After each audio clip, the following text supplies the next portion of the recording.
314장 찬송 부르심으로 새벽 기도회를 시작하겠습니다. 314장입니다.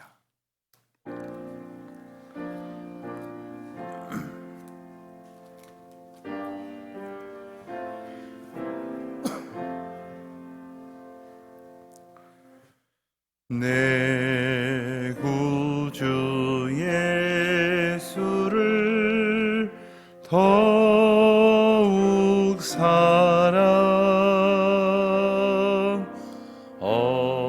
엎드려 비는 말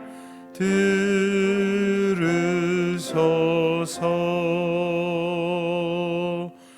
내 진정 소원이 내 구주 예수를 더욱 사랑 더욱 사랑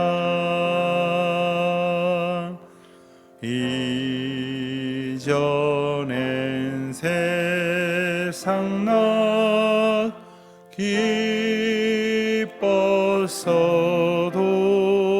기뻤어도 지금 내 기쁨은 오직 예수.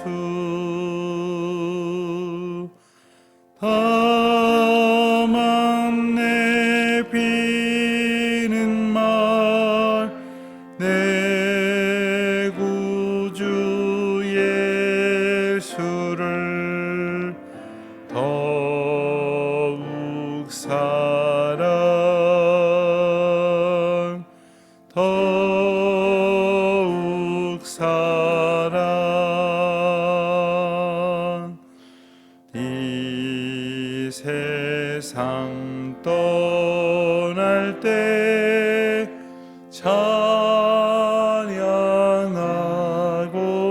찬양하고 숨질 때 하는 말 이것일세.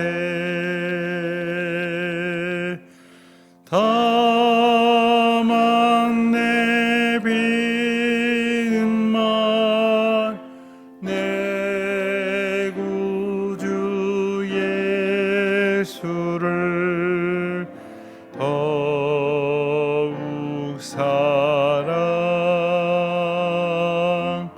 더욱 사랑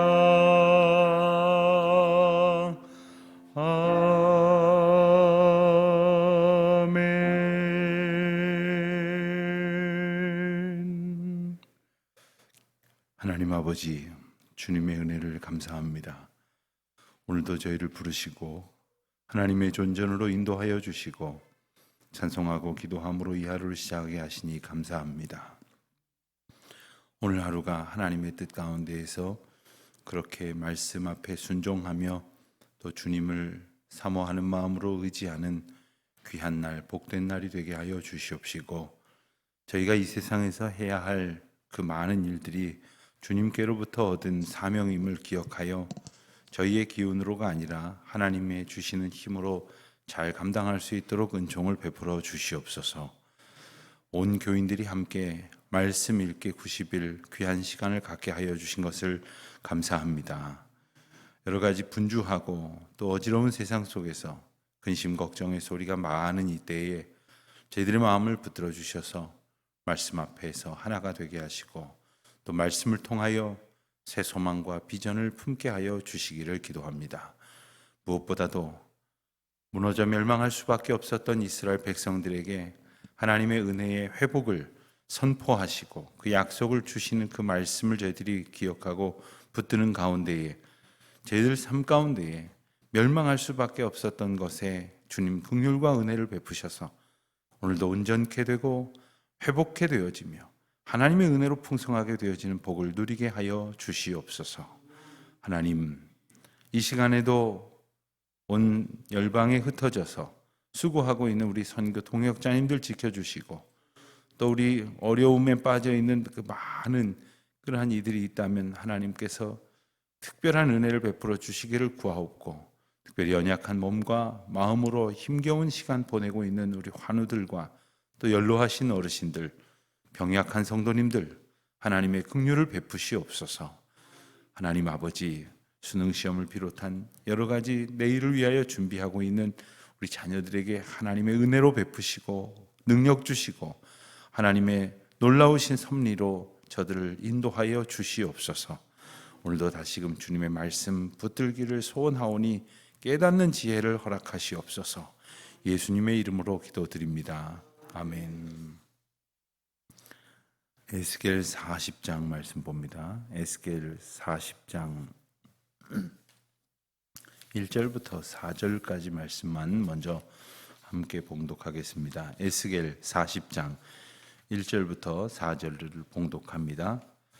우리가 사로잡힌 지 25째 해 성이 함락된 후 14째 해 첫째 달 10째 날에 곧 그날에 여호와의 권능이 내게 임하여 나를 데리고 이스라엘 땅으로 가시되 하나님의 이상 중에 나를 데리고 이스라엘 땅에 이르러 나를 매우 높은 산 위에 내려놓으시는데 거기에는 나무로 향하여 성읍 형상 같은 것이 있더라.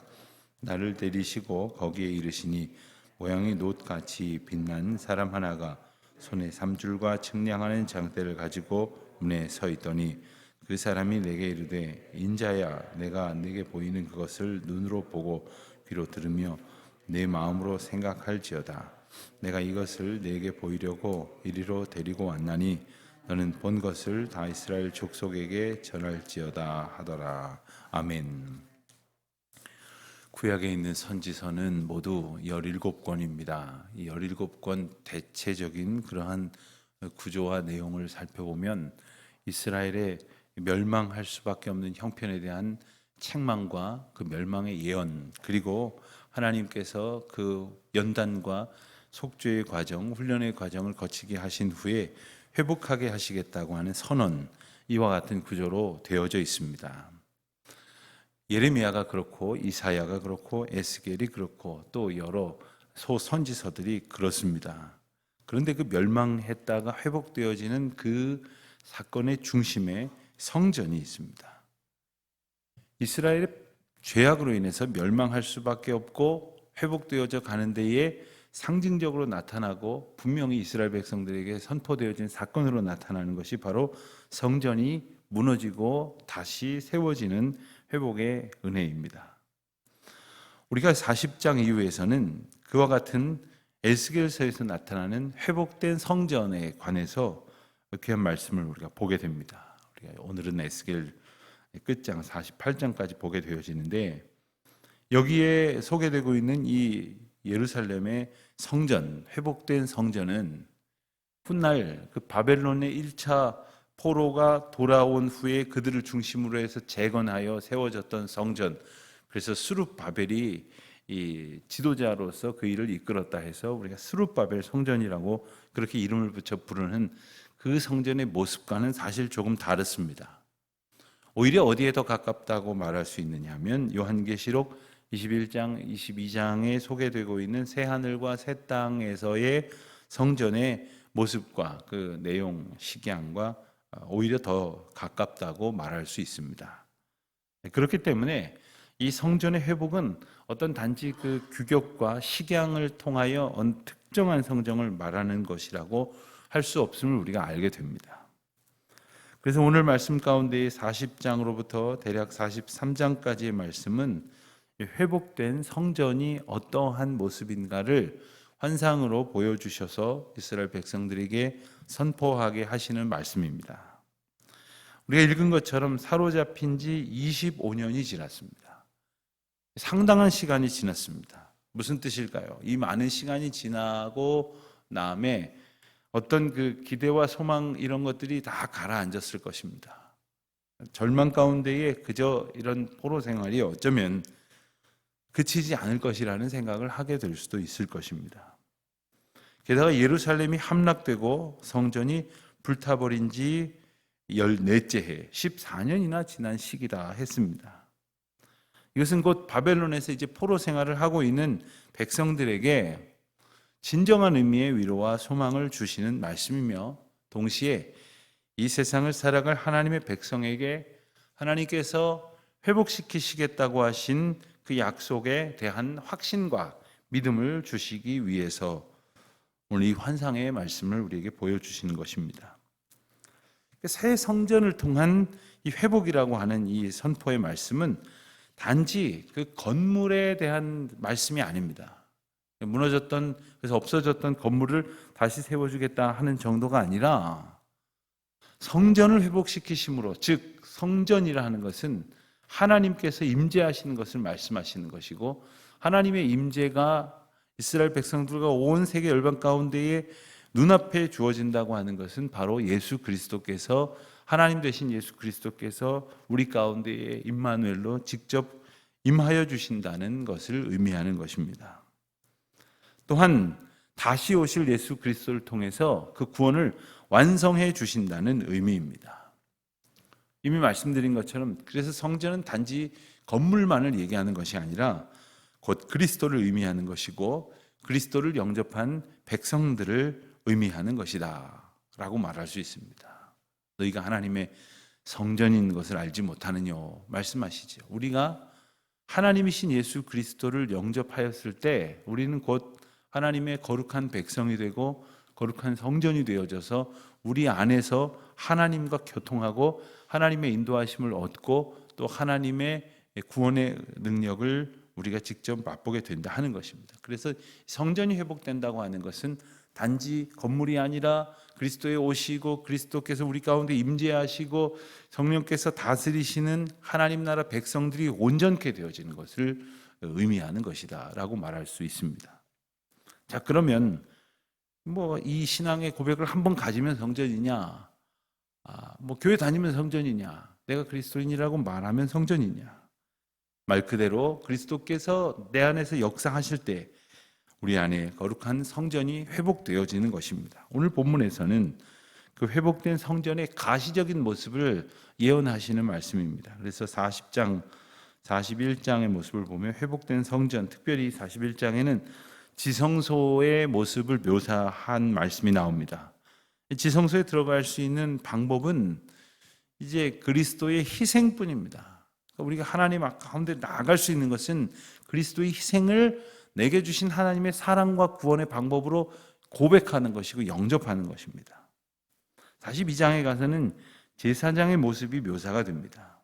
하나님과의 관계를 회복해 하시는 이 제사장, 그리고 대제사장이 되시는 예수 그리스도의 모습을 상징하는 겁니다.